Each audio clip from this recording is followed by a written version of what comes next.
membahas sedikit soal hasil survei ya.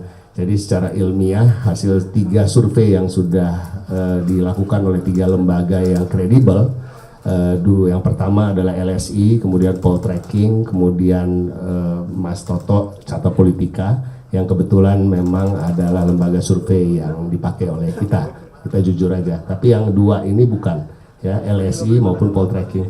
Tapi sejak LSI dan Poltreking mengeluarkan hasil, data yang disampaikan oleh LSI maupun Poltreking ini sebenarnya mengkonfirmasi bahkan lebih dari apa yang menjadi harapan kita dan proyeksi kita.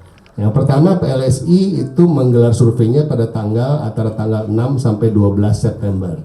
Ya, sementara Mas Pram baru diketahui oleh publik akan maju sebagai calon gubernur itu tanggal 28 Agustus. Jadi baru sekian seminggu, kemudian langsung ada survei di mana Mas Pram dan Bang Dut itu bisa mencapai 28,6%. Itu sangat luar biasa karena di bulan Juli kami menggelar survei juga, survei internal, dan melempar juga nama Mas Pram sendirian sebagai cagup. Hasilnya di bulan Juli itu 0,1%.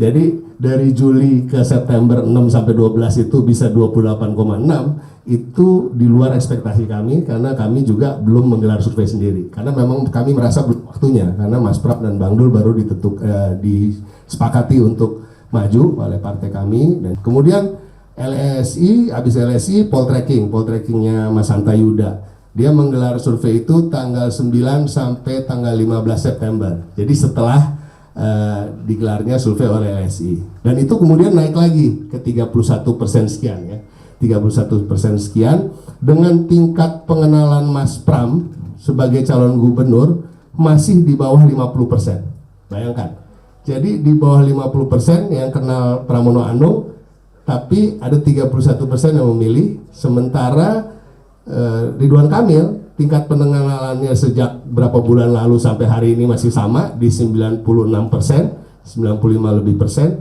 Yang memilih semakin berturun elektabilitasnya dari 51 di survei LSI menjadi sekitar 48 di surveinya Poltreking. Nah, kemudian nih yang pamungkas yang terakhir adalah surveinya Mas Toto dari Carta Politika yang digelar antara tanggal 15 sampai 19 September kalau nggak salah. Nah, itu naik ke 36% secara total, di mana tingkat pengenalan Mas Pram masih di angka 59%.